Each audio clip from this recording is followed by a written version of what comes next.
interaksi yang digunakan, ya. Sesi pertama dari Bu Desi Mutia dulu, gitu ya, eee, akan lebih banyak walaupun nanti singgungannya mungkin banyak ya, ini kita ambil 2 pembicara biar ada 2 perspektif ya Bu Desi ya. Tapi kayaknya singgungannya akan banyak, mungkin saling menimpali juga nggak apa-apa antara Bu Desi dan Pak Teguh, gitu. Nanti insya Allah Bu Desi akan lebih banyak bicara masalah, kompetensi, penilaiannya bagaimana, termasuk dalam pengisian CI-nya seperti apa, gitu. Kepada Bu Desi mungkin waktunya sekitar diwaktuin nggak Bu? Atau bebas aja Bu? Ya, kurang lebih sejam kali ya. Nanti bareng-bareng ini Oke. ya. Maksudnya sejam sudah dengan tektokan kali ya. Oh iya, boleh boleh, heeh, Mm-mm. kita. Ya, kita silakan, mangga Bu Desi. Baik, Bismillahirrahmanirrahim. Assalamualaikum warahmatullahi wabarakatuh. Waalaikumsalam warahmatullahi wabarakatuh. Selamat siang, salam sehat kita untuk kita semua. Saya ini Kang Yusuf, saya senang sekali bisa berada di antara para coach semua yang talenta-talenta terbaik di Indonesia tentunya. eh Sebagai sebuah ini kita semua pahami bersama bahwa ini siang ya, siang hari ini cukup panas. Kalau di Depok, kebetulan saya domisili di Depok, ini panas teriknya lumayan ya. Mungkin paling enak nyalain AC di kamar sambil tiduran begitu ya. Tapi siang ini kita berkomitmen bersama untuk kita berbagi dan sharing dan juga mungkin kita belajar bersama.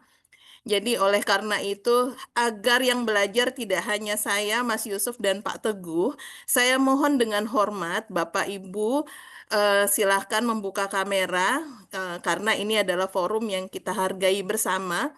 Kalau Bapak Ibu mungkin mengikuti kegiatan coaching di luar sana, mungkin sudah menghabiskan jutaan rupiah barangkali ya begitu. Saya mohon kerjasama kita semua agar proses transfer knowledge kita ataupun sharing kita akan terasa lebih menyenangkan begitu Bapak Ibu ya. Jadi saya dan Pak Teguh tidak hanya bicara hanya dengan kamera laptop saya, tetapi saya bisa melihat wajah Bapak Ibu semua. Terima kasih Bapak Ibu yang sudah berkenan untuk membuka kameranya.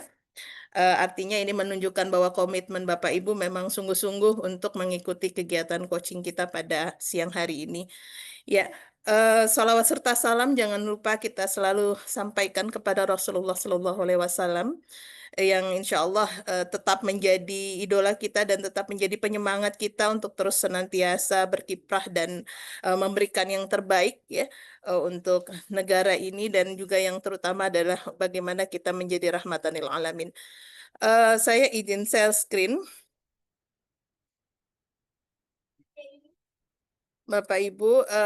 Saya eh, Sebetulnya betul sekali apa yang disampaikan oleh Kang Yusuf tadi ya. Jadi memang karena ini sifatnya reguler, jadi mungkin hal-hal yang akan saya sampaikan juga sebetulnya tidak banyak berbeda dengan poin-poin yang sudah pernah saya sampaikan di forum-forum yang lain ya. Tentunya karena kita diskusi tentang kompetensi, tentang assessment center itu tidak banyak jauh berbeda prosesnya maupun apa yang terjadi di dalamnya.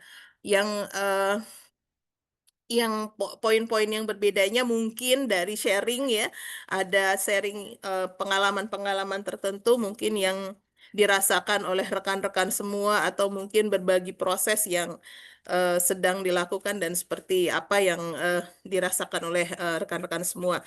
Baik, materi pada siang ini saya mendapatkan amanah dari Kang Yusuf untuk menyampaikan terkait dengan critical incident and questionnaire competency form ya untuk seleksi jabatan. Eh, saya mulai dengan video pendek. Nanti Bapak Ibu silahkan melihat videonya hanya mungkin kurang lebih sekitar 1 menit. Dan kemudian saya minta nanti volunteer untuk beberapa peserta untuk bisa sharing mengenai apa sih sebetulnya yang bisa ditangkap dari video ini. Sebentar, saya ulang lagi mungkin biar suaranya bisa masuk.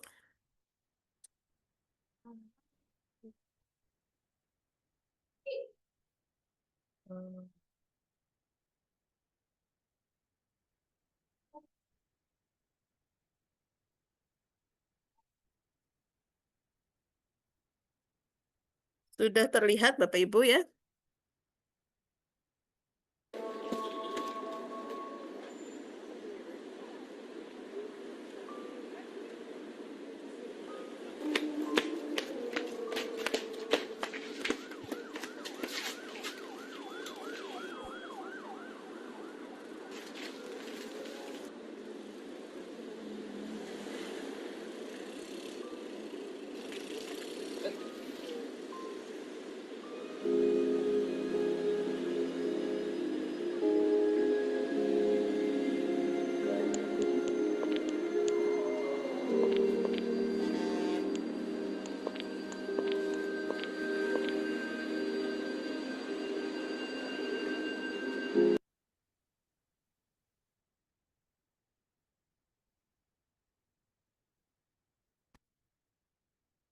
Oke, sudah lihat semua ya, pendek ya videonya.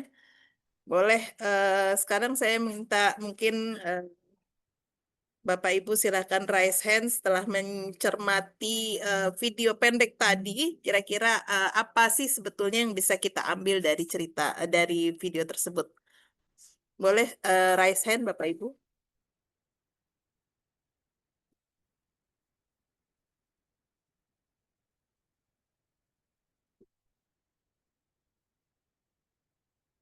Ya, ada yang mau share idenya tentang video ini, tentang makna sebuah batu, barangkali kita bicara batu, atau mau diulang?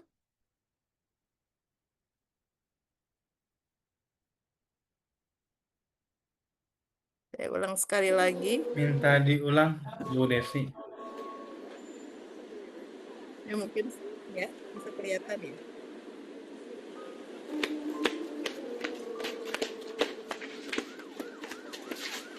Masih pause Bu Desi ini. Ya. Ini tampilannya tampilan tulisan, bukan tampilan Oh, videonya. oh sorry.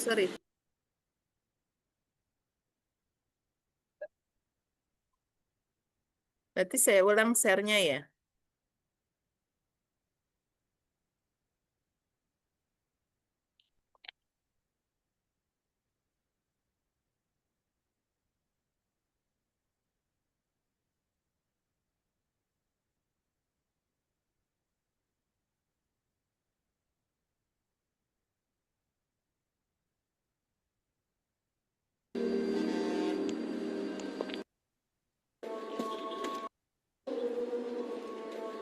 Ini bisa kelihatan. Belum Bu, ini PPT-nya. Oh, oke. Bentar, di mana ya? Atau saya ini deh, saya kirim ke Kang Yusuf ya. Boleh. Bentar. Terus,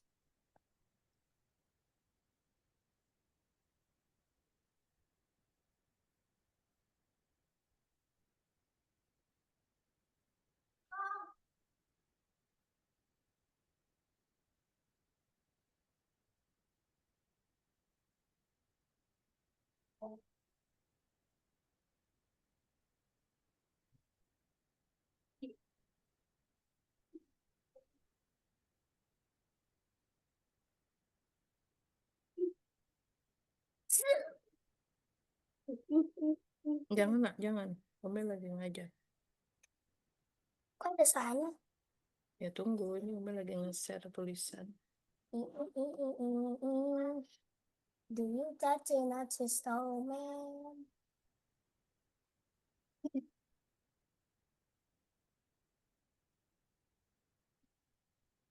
Do you touch it, not to snowman? Ya, boleh gak udah diterima Kang Yusuf? Nanti nak, dulu nak. Nah,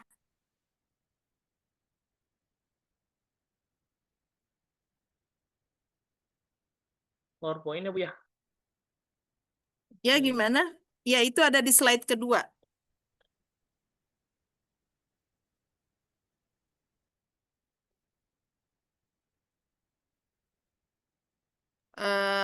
Videonya ada di slide kedua.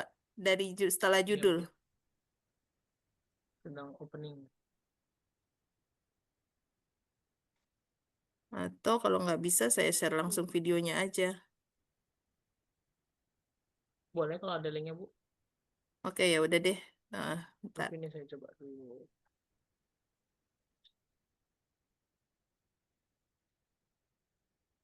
Bisa kelihatan nggak? Bisa, ini udah. Oke. Ini ya. Kelihatan. Terlihat, Bu.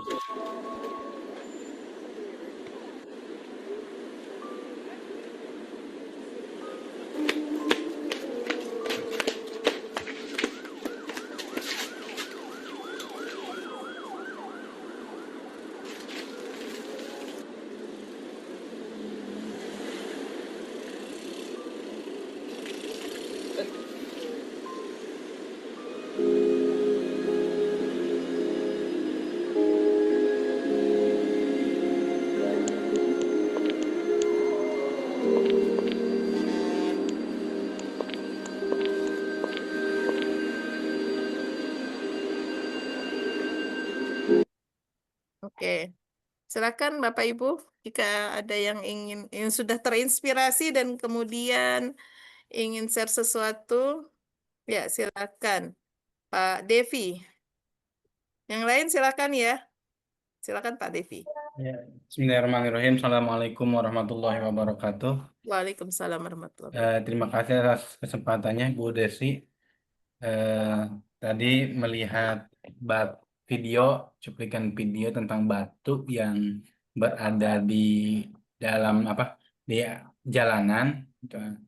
Sempat terpikir bahwa kita tadi diakhiri dengan sebuah hadis apabila yang mengangkat batu tersebut itu di jalan bisa menjadikan alasan menjadi masuk surga. Mungkin ya anak yang dapat tangkap itu batu ini diibaratkan adalah sesuatu hal yang berpotensi menjadi masalah. Karena kan dilihat dari dari video tadi ada yang bisa melangkahi batu tersebut, ada yang bisa melompati dan menghindari sepedanya. Artinya itu kan bagi seseorang mungkin itu bukan masalah batu tersebut. Tetapi mungkin juga bagi orang lain yang tidak bisa melihat batu tersebut bisa menjadi potensi sebuah masalah. Makanya diakhiri dengan sebuah hadis tadi, barang siapa yang mengangkat sebuah batu jalan, insya Allah masuk surga. Artinya kita diberikan kemampuan berpikir untuk menafsirkan suatu hal yang bisa berpotensi masalah, dan kalau kita mempunyai daya pikir tersebut, kenapa kita tidak membereskan sedikit-sedikit apapun yang kita bisa. Bahkan tadi yang mengangkatnya itu kalau tidak salah yang dilihat itu orang yang pakai tongkat, artinya dia tidak bisa melihat. Nah, artinya mungkin orang lain matanya bisa melihat tapi tidak bisa melihat potensi masalah yang bisa diakibatkan oleh batu tersebut. Justru orang yang tidak bisa melihat secara mata, secara materi itu karena memiliki pemikiran bisa menimbulkan suatu masalah, dia mengambil batu tersebut. Mungkin itu yang dapat saya tangkap, Bu Desi. Oke, terima kasih Pak Devi. Yang lain ada yang ingin sharing tentang idenya terkait dengan batu tadi? Ya, bagus sekali Pak Devi ulasannya.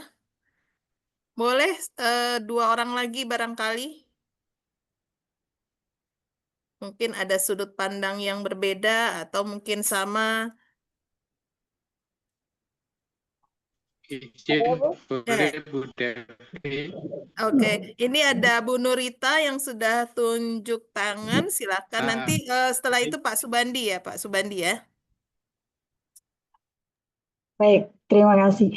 Dari kejadian tadi bahwa kejadian yang pertama orang yang sudah kesandung batu itu juga tidak mau menyingkirkan ya, sehingga padahal dirinya sendiri sudah agak mau jatuh, tetapi tidak mempunyai inisiatif untuk meminggirkan batu tersebut. Sehingga orang lain pun, orang yang pandangan pertama ini tidak, kalaupun orang lain akan kesandung juga, oh mungkin dibiarin aja gitu kan. Nah, terus yang beberapa kali yang lewat itu ya, batu tersebut tidak menjadi suatu kendala apapun, hanya dilewatin saja. Dan tidak ada inisiatif, oh batu ini nanti akan mengenai orang, yang akan berdampak, mempunyai dampak tersendiri kalau batu itu akan disingkirkan, maka akan mempermudah orang lain melewati di situ.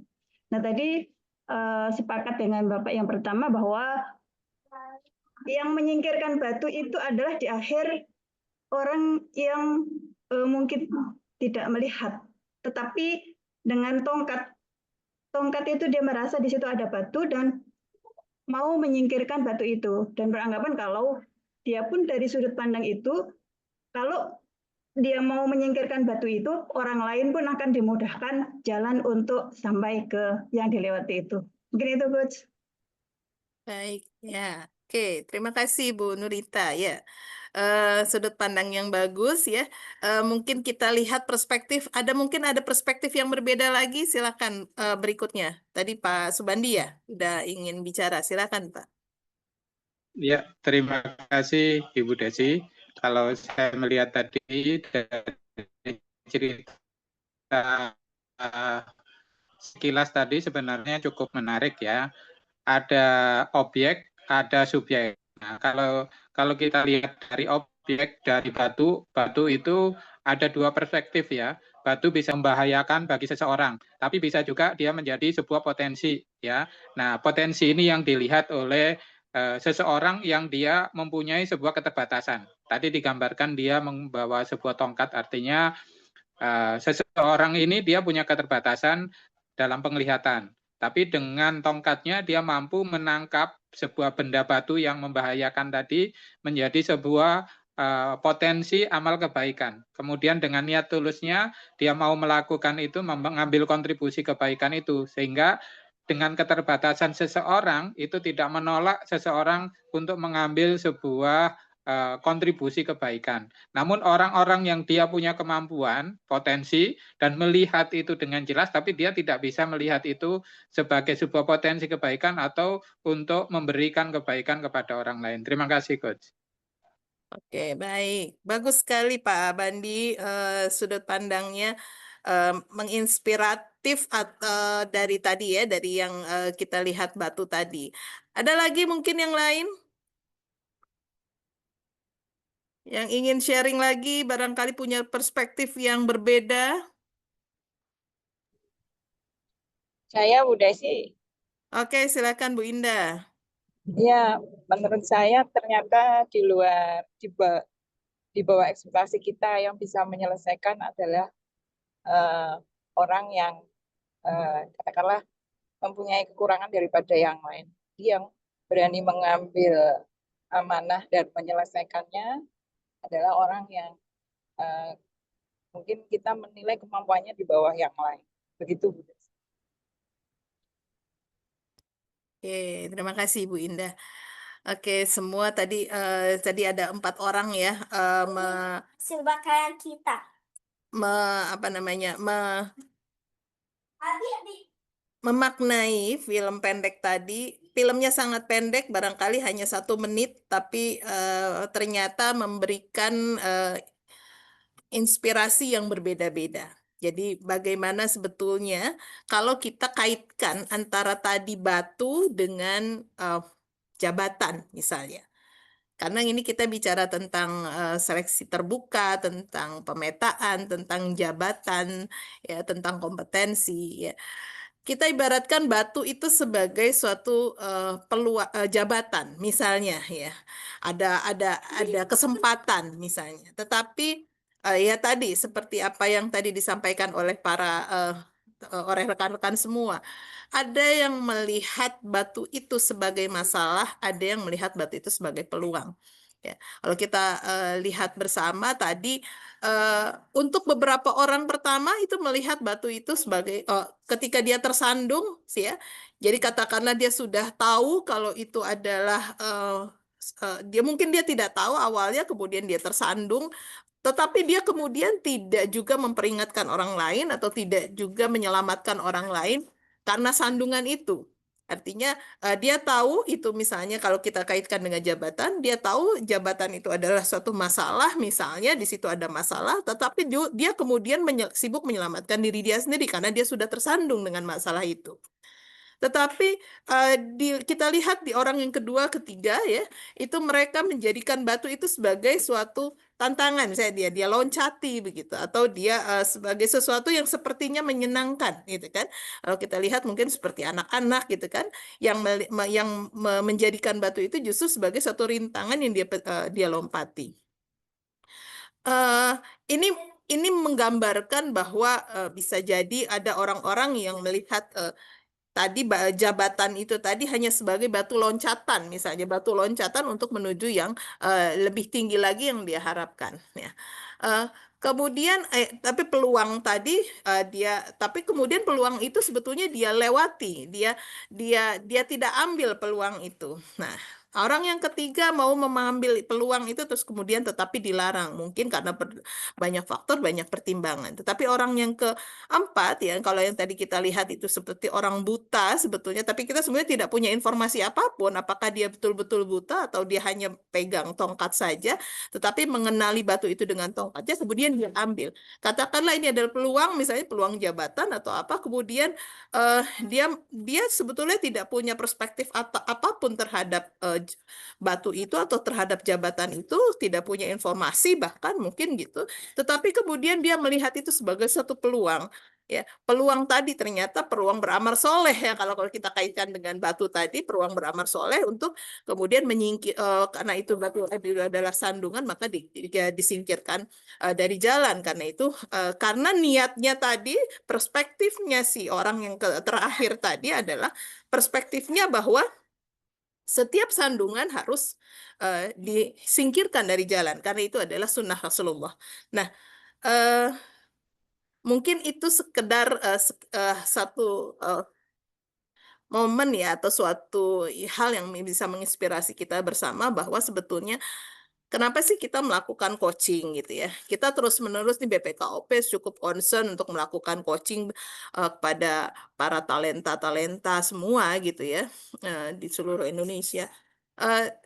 Sebetulnya satu poin yang sering kita ingatkan adalah jabatan ya, atau mungkin posisi ataupun apa itu bukan menjadi target utama kita, tetapi menjadi suatu wasilah kita untuk kemudian memiliki peran lebih untuk berkontribusi lebih besar lagi, terutama sehingga memudahkan kita mungkin nanti mengambil langkah-langkah strategis yang itu juga memberikan kemaslahatan untuk umat.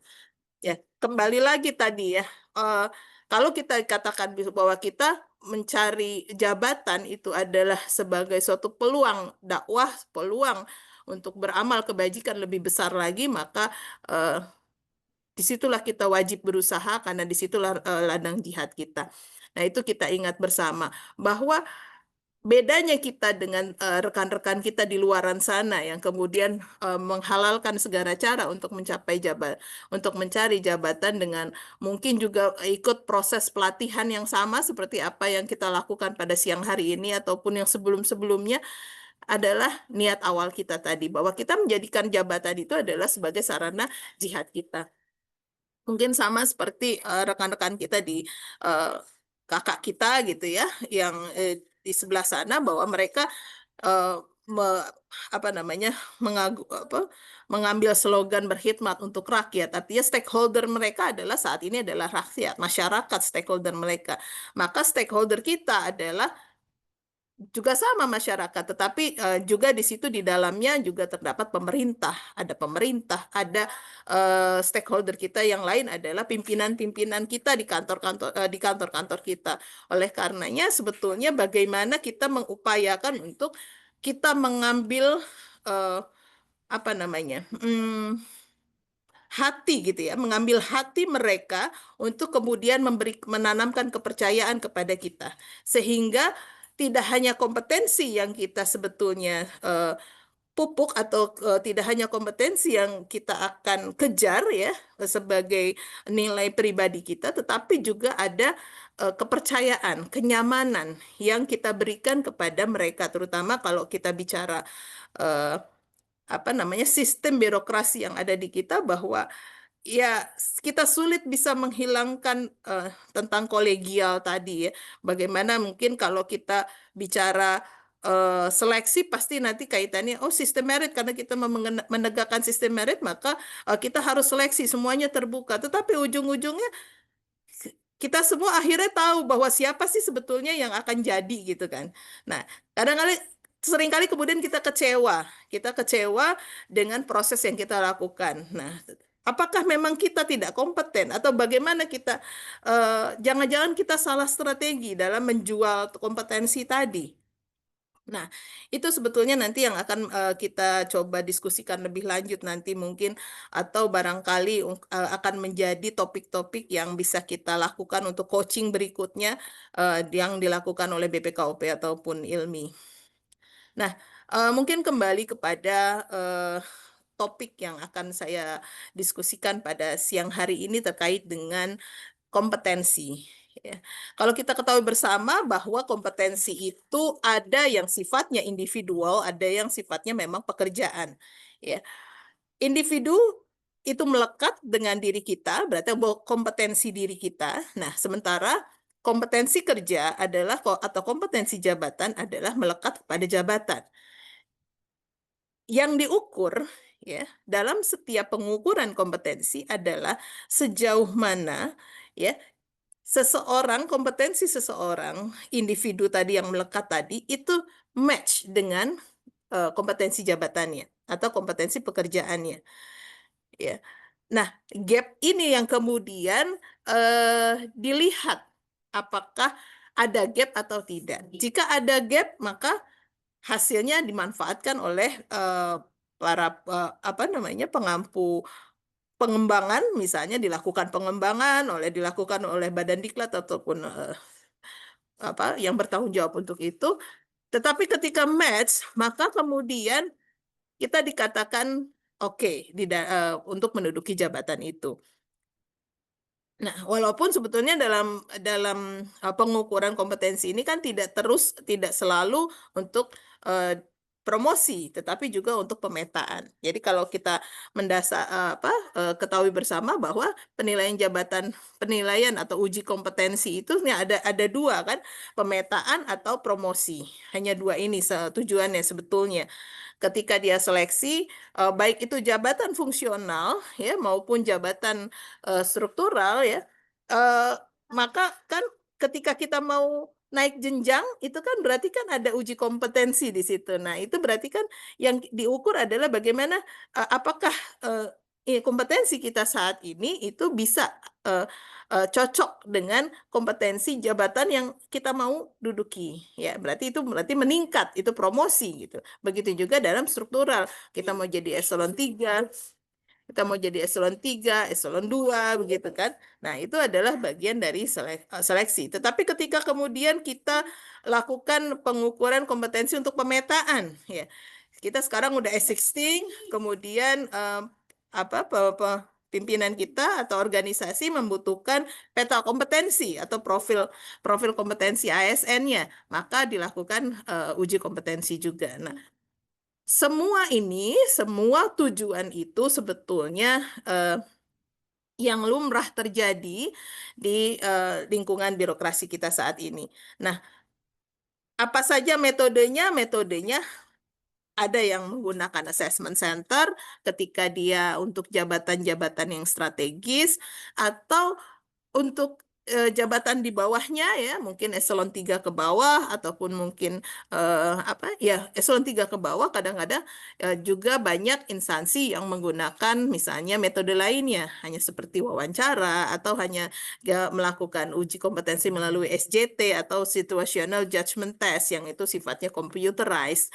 Bapak Ibu tinggal mengklik jawaban yang ada di layar komputer, kemudian di akhir nanti keluar kompetensinya. Nah, kita mungkin agak sedikit yang lebih kompleks ya. Kalau kita bicara assessment center gitu, di assessment center itu ada Bapak Ibu akan menghadapi atau mengisi beberapa form-form atau beberapa simulasi-simulasi dihadapkan pada simulasi-simulasi tertentu.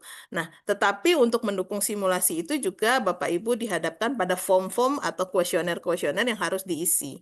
Di antaranya adalah BEQ atau Behavioral Event Questionnaire dan Critical Incident. Sementara kalau DRH kadang-kadang ini sudah ada ya, sudah kadang beberapa instansi ngambilnya langsung dari SIMPEK ya, atau dari data ASN yang ada, yang sudah diupdate atau My ASN, tetapi ada juga yang Bapak Ibu juga harus mengisi kembali karena mungkin form DRH-nya yang agak berbeda. Nah, di satu sisi ada simulasi. Simulasi itu adalah itu ya, tes-tes ataupun mungkin soal-soal yang harus direspon ya, yang diberikan pada saat tes berlangsung. Kemudian BEI, Behavioral Event Interview. Nah, ini sebetulnya adalah kelanjutan ya dari BEQ. BEQ yang udah Bapak Ibu isi sebelumnya, kemudian ditanyakan pada saat wawancara berlangsung. Jadi pada saat intake datanya, para asesor akan menanyakan, mengkonfirmasi BEQ yang Bapak Ibu semua sudah tuliskan. Dan satu lagi yang juga sering kali itu melekat kepada metode assessment center, walaupun kita tidak mengatakan bahwa ini adalah bagian dari assessment center ya, karena ini adalah metode yang berbeda, itu psikometri. Psikometri ini adalah serangkaian alat tes psikologi ya, baik itu kepribadian, kemudian kognitif atau cara kerja, sikap kerja, itu yang diberikan pada individu. Tujuannya untuk apa? Untuk melihat potensi. Jadi bukan kompetensi ya kalau psikometri itu atau psikotes, tujuannya untuk melihat potensi. Jadi sesuatu yang sudah inner, yang sudah terberi, yang sudah ada di dalam diri Bapak Ibu diungkapkan melalui psikometri atau psikotes. Nah, sekarang lebih spesifik kita bicara tentang critical incident. Critical incident ini sebetulnya pada saat Perang Dunia Kedua oleh Flanagan ini digunakan untuk mendapatkan data-data ya, atau insiden-insiden ya, yang itu menjadi domain keahlian dari para asesinya, yang itu didasarkan dari pengalaman. Jadi misalnya ada beberapa pertanyaan-pertanyaan yang harus diisi yang berisi pertanyaan-pertanyaan yang harus diisi, di mana si asesi itu harus menceritakan kejadian atau menceritakan peristiwa yang pernah dia hadapi. Tujuannya adalah ini sebetulnya untuk mengumpulkan data tadi. Data yang akan kemudian dinilai. Nah, dalam perkembangannya ya, CI ini kemudian menjadi sangat penting. Menjadi sangat penting karena ini agak berubah posisinya. Ya. Karena ada dua hal sebetulnya yang ada di dalam CI sendiri. Saya boleh ini sedikit karena ini ada perubahan aplikasi yang saya buka jadi agak numpuk. Saya stop dulu ya. Sebentar saya buka dari aplikasi yang berbeda.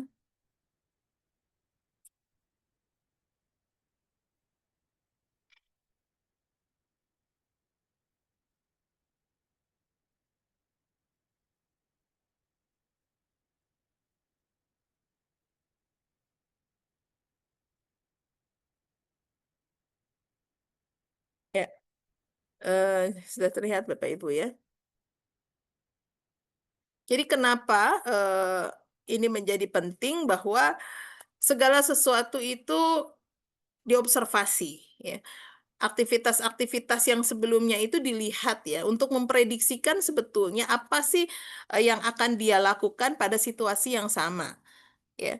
Barangkali dia akan menghadapi situasi yang akan dihadapinya nanti di jabatan berikutnya, dia akan mengulang kejadian atau mengulang tindakan yang dia lakukan pada peristiwa di masa lampau. Kenapa kemudian experience ini menjadi penting dalam suatu simulasi assessment center atau dalam suatu pengukuran kompetensi. Ya, kemudian juga melihat bagaimana kapasitas dan potensi yang dimiliki oleh asesi tersebut, kekuatan dan kelemahannya. Jadi ketika dia menghadapi kelemahan, ketika dia apa yang dilakukannya, ketika dia menghadapi kegagalan, apa yang dilakukannya, kemudian sejauh mana kegagalan itu mempengaruhi perilakunya, dan begitu juga pada saat mereka berhasil. Sejauh mana keberhasilan itu kemudian nanti mempengaruhi tindakan, mempengaruhi proses kerja, atau mempengaruhi sikap yang akan dia tunjukkan dalam pekerjaannya mungkin di masa yang akan datang. Nah, lantas siapa yang menjadi aktornya dalam CI ini? Ya, dalam critical incident atau dalam BEQ. Hampir sama ya, karena yang berbeda hanya pertanyaannya saja. Jadi, siapa yang menjadi aktor? Yang menjadi aktor adalah diri Anda. Ya. Diri Anda lah yang menjadi aktor. Jadi, ceritakanlah segala sesuatu yang berhubungan dengan pertanyaan simulasinya, dan Anda lah sebagai pusat ceritanya.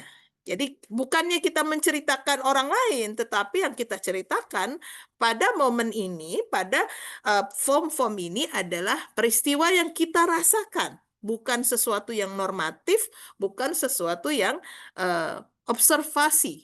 Bukan hasil observasi kita terhadap suatu situasi, bukan suatu hasil penilaian kita atau norma-norma yang kita tanamkan dalam satu situasi atau satu kejadian, tetapi yang kita lakukan. Yang kita lakukan, yang kita rasakan, yang kita ada di dalamnya. Nah, kemudian sejauh mana, kapan suatu peristiwa itu menjadi kritis? Karena untuk menentukan isiannya, itu yang menentukan kan kita. Kita punya serentetan atau segambreng peristiwa atau banyak pengalaman-pengalaman kita, tetapi kan kita yang menentukan mana nih yang kritis yang mau kita ceritakan. Ya. Jadi yang harus kita ceritakan pada momen ini, ya, pada form ini adalah sesuatu yang kita anggap itu bermakna besar, yang di situ kita menuangkan, mengimprove profisiensinya, ya, dan juga sukses activity-nya. Ya. Jadi kita memilah dari sekian banyak peristiwa yang kita alami di masa lampau terkait dengan jabatan kita, terkait dengan pekerjaan kita pilih mana yang paling bermakna, dan itu menjadi batu loncatan kita untuk melakukan tindakan-tindakan yang lebih baik selanjutnya, atau menjadi titik dasar keberhasilan kita di masa lampau. Jadi memang sangat bermakna, makanya disebut dengan critical incident. Peristiwa mana ya yang paling kritis? Nah, apa saja elemennya yang ditekankan dalam critical incident? Kalau kita bicara critical incident, maka yang dikejar ya, atau yang dicari adalah ini. Situasinya seperti apa yang dirasakan, perannya apa, actionnya apa, resultnya apa. Hampir sama sebetulnya seperti misalnya yang akan ditargetkan pada saat Bapak Ibu nanti wawancara. Di saat wawancara itu Bapak Ibu juga harus menceritakan itu. Tetapi ketika di CI menceritakannya dalam bentuk tertulis. Sementara di saat wawancara Bapak Ibu mungkin lebih lebih bisa mengeksplor cerita, perasaan di sana lebih leluasa. Ya, mungkin berbeda antara satu orang dengan dua orang lainnya ketika menceritakan. Orang-orang dengan tipikal tertentu mungkin akan merasa lebih nyaman atau merasa lebih terbuka ketika mereka harus menceritakan dalam bentuk tertulis. Karena menurut mereka ketika menulis, mereka bisa menstrukturkan dengan lebih rapi cara berpikirnya. Tetapi untuk orang-orang yang lebih senang bicara gitu kan, untuk orang-orang yang lebih terbuka gitu, mungkin bagi mereka akan lebih senang mengeksplorasi cerita melalui wawancara. Jadi biasanya orang-orang seperti ini dia menulis CI-nya itu sangat terbatas sedikit sehingga pada saat wawancara harus diprobing atau harus didalami lebih lanjut lagi oleh para asesor ya untuk menanyakan lebih lanjut.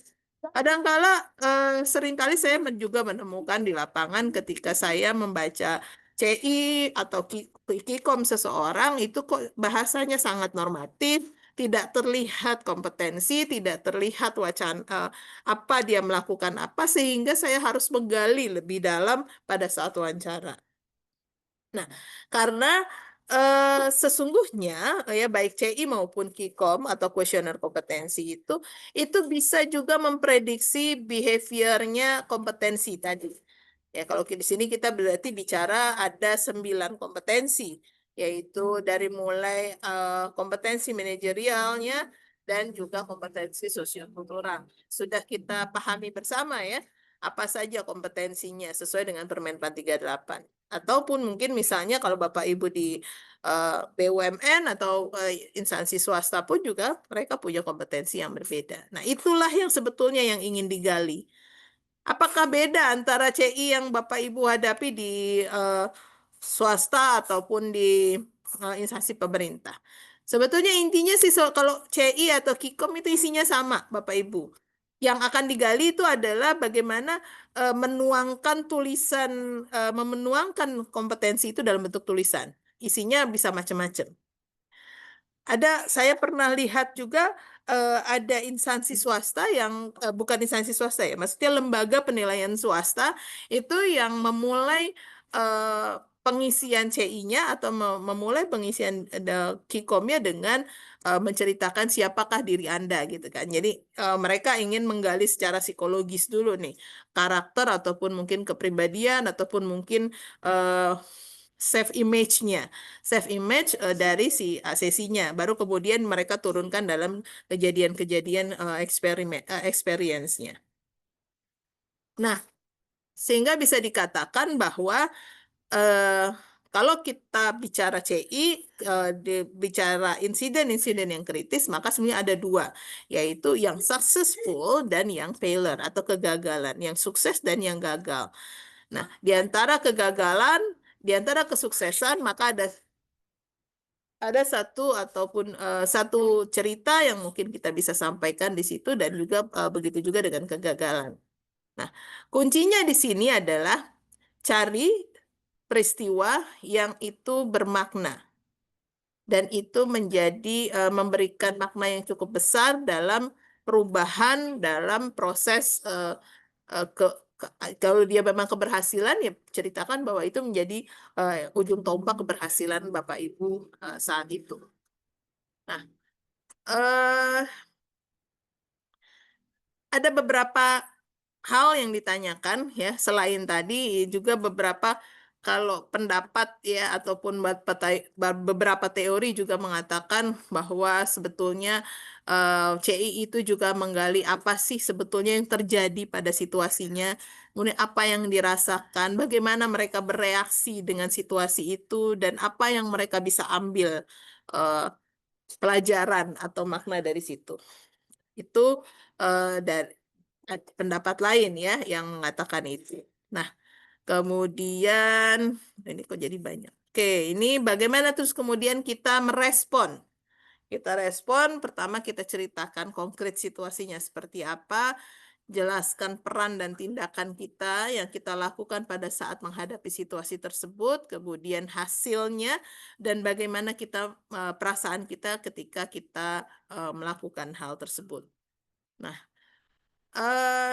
ini tadi ya responnya, bagaimana kita merespon suatu stimulus yang diberikan dengan memilih situasi yang dianggap memiliki pengaruh besar. Tadi ya, ini kesimpulannya Bapak Ibu ya. Jadi kemudian pilihlah situasi di mana Anda menjadi aktor utamanya. Ada satu situasi besar, tetapi sebetulnya Anda hanya pendukung. Jadi Anda bukan aktor utama. Misalnya, Anda ingin menceritakan tentang keputusan terbesar yang pernah Anda peristiwa terbesar yang menurut Anda ini nih besar nih peristiwanya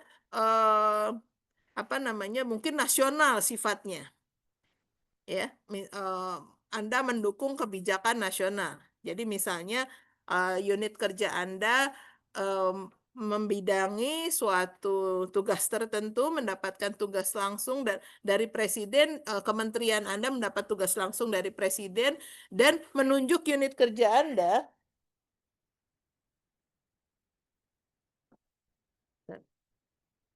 Sebentar.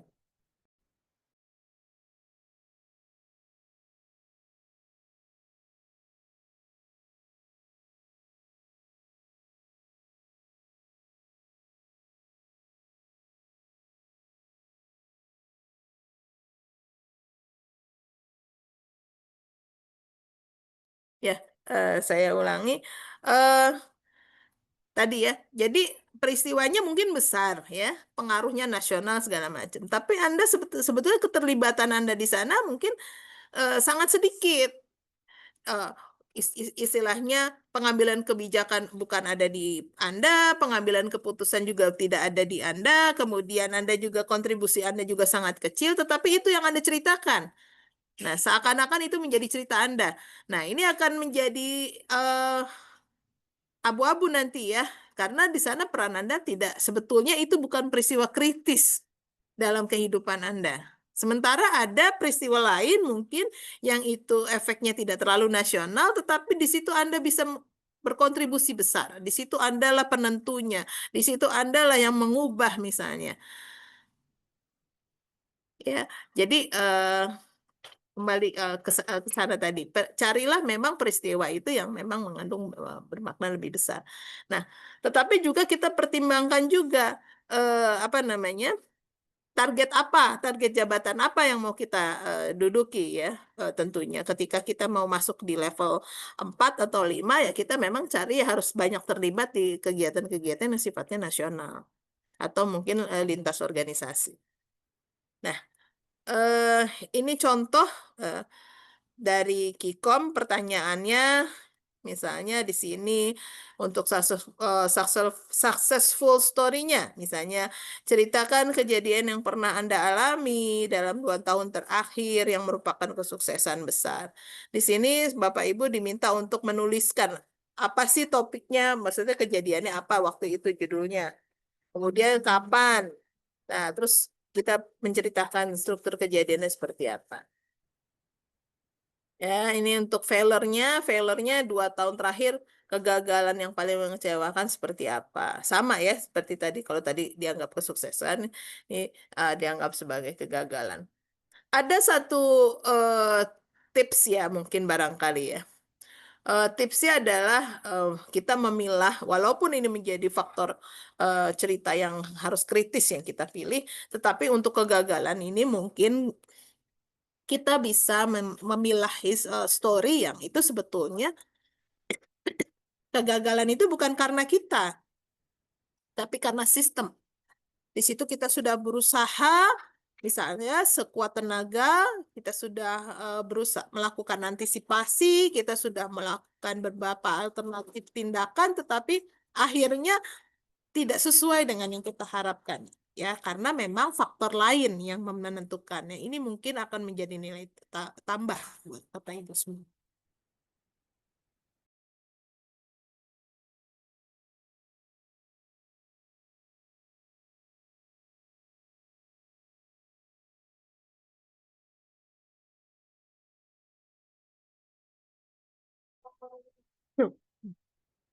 Nah, kemudian kita bicara tentang kuesioner kompetensi form atau behavioral event questionnaire. Ini sebetulnya hampir sama dengan CI. Kalau tadi CI menceritakan kritis, insiden kritis, kalau BEQ ya, dia lebih terstruktur. Jadi biasanya BEQ ini, sebentar saya Izin minum dulu.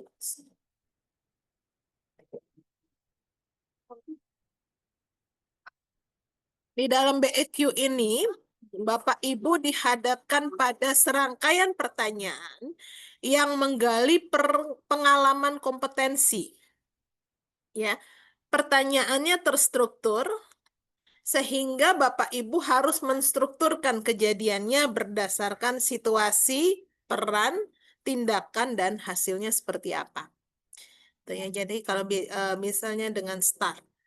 Nah, ini bisa dilatih Bapak Ibu ya, kuesioner ketika kita lebih pandai untuk menguraikan suatu cerita berdasarkan STAR ini. Jadi nanti ketika menjawab pertanyaan asesor ataupun menjawab pertanyaan dalam kuesioner kompetensi, kita akan lebih mudah karena kita udah tahu yang diharapkan itu adalah STAR. Situasinya bagaimana, tugas kita yang kita lakukan pada atau peran kita pada situasi tersebut apa yang kita lakukan atau action kita dan resultnya seperti apa. Oke, selanjutnya ini contohnya Bapak Ibu ya, di sini biasanya perintahnya nah di sini dikasih keterangan bahwa bukan situasi yang diceritakan merupakan bukan pendapat atau kondisi yang ideal, tetapi sesuatu hal yang konkret, menjelaskan situasi, waktu kejadiannya, pihak-pihak yang terlibat, upaya yang Bapak Ibu lakukan untuk menghasilkan tindakan tersebut dan seperti apa. Nah, ini kuncinya sebenarnya udah dikasih tahu nih. Semakin konkret semakin baik gitu ya. Nah, sampaikanlah, pilahlah cerita yang itu kurang lebih dua tahun terakhir. Nah, ini semua jawaban harus diisi dan digunakan komputer. Biasanya ini ya namanya sudah sifatnya sudah computerized. Nah, ini contoh BEQ-nya. Ini kalau yang punya BKN ya. BKN biasanya kami buat seperti ini. Misalnya kalau ceritakan pengalaman Anda dalam menerapkan nilai etika dan norma organisasi di lingkungan kerja. Ya, di sini sudah di leading sebetulnya pertanyaan-pertanyaannya. Misalnya pertama, Bapak Ibu disuruh menceritakan situasinya dulu, uraikan kondisinya seperti apa situasinya. Kemudian jelaskan tindakannya, apa yang dilakukan. Kemudian nah, ini langkah yang pernah ditempuh, ini actionnya ya. Actionnya ini terus bagaimana dampaknya dari upaya tersebut. Nah, kemudian pertanyaan yang lain, misalnya apakah Bapak Ibu pernah terlibat dalam tim kerja? Nah, disuruh mendeskripsikan situasinya seperti apa, peran Bapak Ibu seperti apa, yang dilakukan bagaimana, dan seterusnya. Ya, hampir mirip ya semuanya, tapi sebetulnya kalau kita bisa lihat di sini dari kata kuncinya yang diharapkan apa. Kalau kita lihat di pertanyaan pertama ini kan kata kuncinya penerapan nilai etika norma. Oh, berarti yang diharapkan adalah kompetensi integritas. Kemudian di sini misalnya keterlibatan dalam tim. Oh, berarti kita cari yang berhubungan dengan kompetensi kerjasama. Kemudian di sini mengemukakan gagasan yang kompleks. Oh, diharapkan komunikasi. Nah, seperti itu ya Bapak Ibu ya. Biasanya clue-nya kelihatan. Nanti Bapak Ibu tinggal pilih kejadian yang sesuai dengan yang diharapkan dari pertanyaan-pertanyaan tersebut. Baik, dari saya itu mungkin saya kembalikan ke Kang Yusuf untuk proses berikutnya. Apakah langsung Pak Teguh, kemudian kita tanya jawab